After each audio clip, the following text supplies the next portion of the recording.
Hello everyone, welcome back. And if you're new, my name is Jen.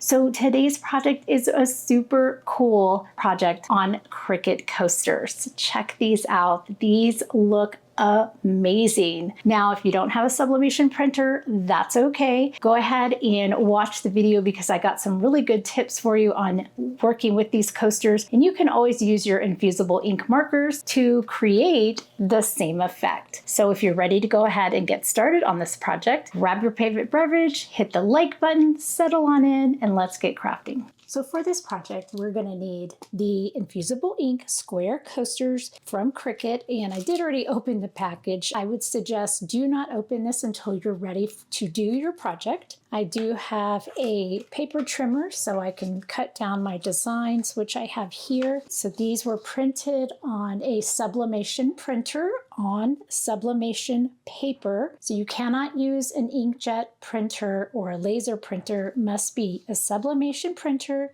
using sublimation ink and sublimation paper. I do have some tweezers, some heat tape, and butcher paper, and of course my Easy Press mat.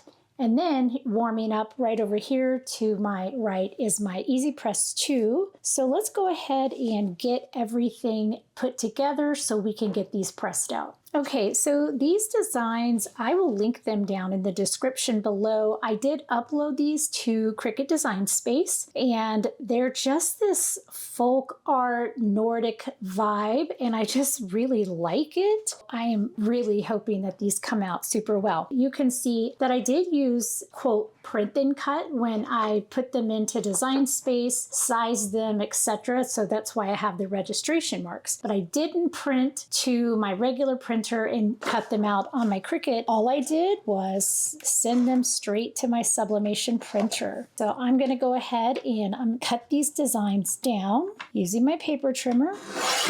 And each of these designs is slightly larger than the coaster. And I did that because I wanted to make sure that we got all the way to the edge.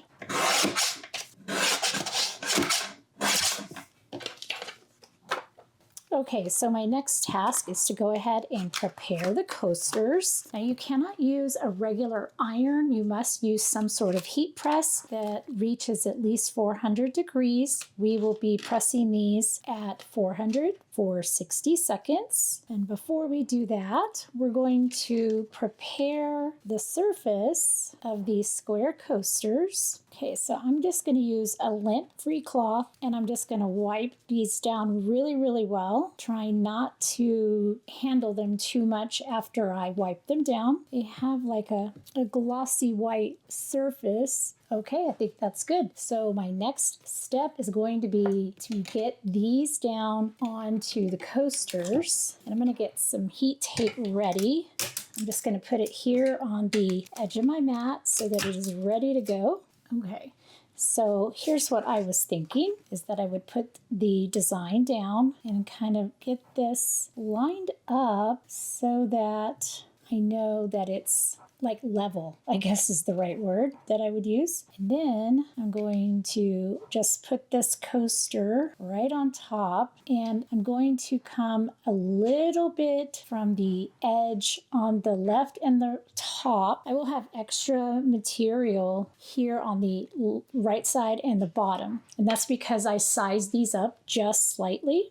I'm gonna slide this toward me, grab that one side. And so being careful not to shift it, I'm just going to take this heat tape and I'm going to put this on all four sides. So if you've been around my channel for a while, you know that I love adhesive. It's kind of something I absolutely enjoy. So this is good. And I also made sure that this was as flat as possible so that my design is absolutely touching that coaster. Sounds like that Easy Press is ready. You cannot use regular tape, by the way. You must use a heat-resistant tape. This particular blue tape is Cricut brand, but I also have the sublimation tape, the heat tape from Hobby Lobby. believe that one's red, and it works perfectly. So you can use the Cricut brand, you can use the one from Hobby Lobby. I've had good luck with both of them.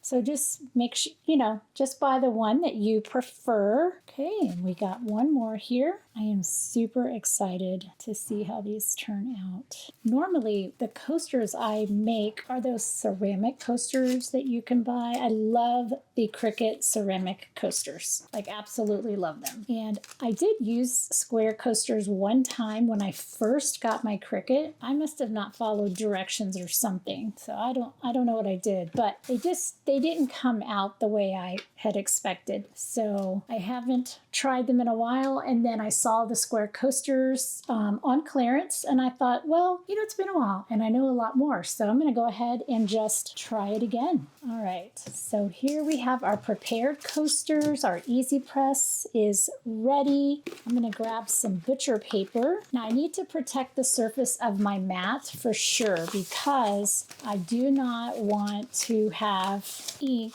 transfer. I got about 3 or 4 pieces, and then we're going to lay these face up. I might have to tape down those sides there because that's a little bit annoying. Just kind of hold that down out of the way, I guess. Not real tight, just kind of loose. That way it's kind of not in the way. And then I want to show you, I'm going to use my phone app. So this is the Cricut app. This is the Design Space app on my phone. I've got it open. I'm going to go to more, and then you can go shop. You can look at your Access membership. You can go to the heat guide, and then you are going to choose the press that you're using. So it's got all of them in there, and I'm using the Easy Press 2, and then I'm going to select the heat transfer material. Now, this is printed paper, and it's not iron on or anything, but it's kind of like, it's just got ink, right? So I'm going to just do infusible ink pen marker on copy paper, and then I'm going to do square coaster for my base material, and then I will hit apply. Gives me the temperature and the time settings. It tells me what supplies I need. It tells me how to prepare everything, and it tells me how to stack it and press it, and then the care afterwards. So pretty cool. If you didn't know that existed, that is a very handy thing. All right, so we've got our butcher paper to protect our Easy Press mat. I have my 4 coasters, and I want them fairly close together because I want to press them all at one time. We have the coasters with the glossy side up, and the design, the design is facing down away from me. That is different than the ceramic. So the ceramic ones, you put your design on just like I did, but then you flip it over so that the paper is underneath the coaster. So these are definitely different, just so you know. Next, we're going to put some butcher paper here on the top. And I'm just going to get about 2 sheets. I'm going to lay this down. All right.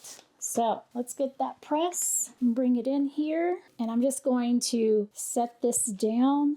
Okay, now it does say press with no pressure at 400 for 60 seconds. So even though my hand is here, I'm not putting any pressure on it. I'm just basically trying to keep this cord out of the way. Something to keep in mind is anytime you're doing sublimation or infusible ink, make sure that you do this in a well-ventilated area. So you want a fan going, you want a window open.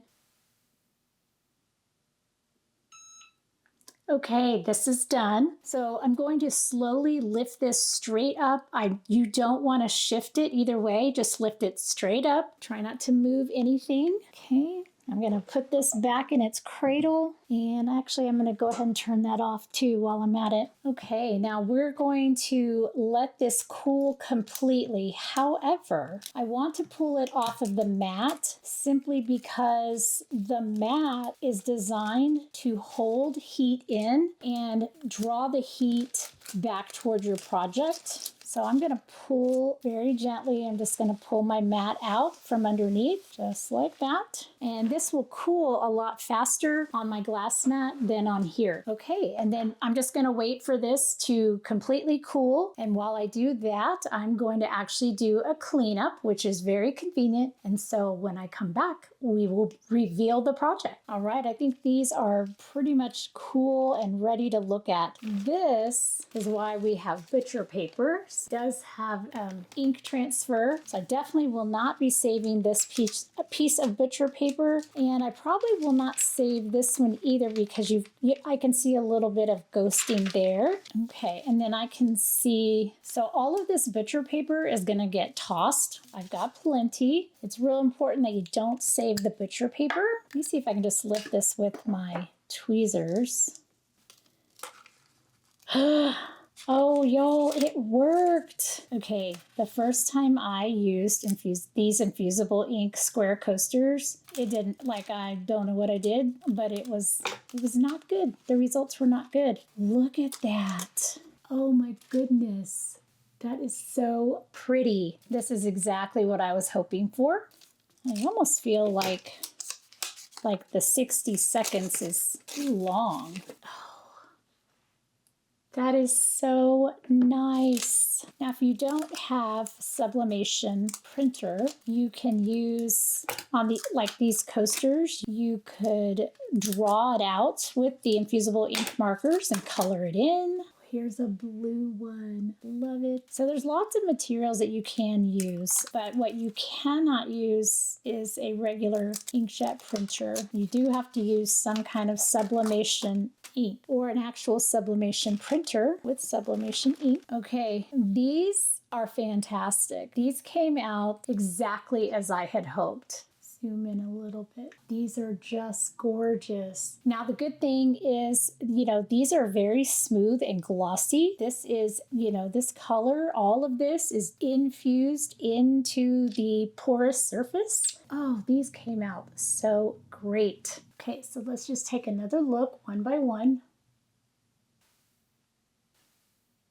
Okay, well, this was definitely a success. I hope that you will try out the coasters, whether it's these or the ceramic ones. They're very easy to use with your infusible ink markers, your infusible ink sheets, and I have a playlist that I will link here at the end that you could go and look at some of the previous projects with infusible ink. But essentially, this turned out great. So what I like about these is that they're not breakable. So you can have them out around the kids or the grandkids, around the pets that are running around. And then if they drop, they're not going to break. Whereas the ceramic ones are a little more fragile. Well, I hope that you enjoyed this video and that you found it helpful. And if you did, go ahead and put like a little bird or flower emoji down in the comment section. Don't forget to like this video. That does really help the channel. So if you found it helpful,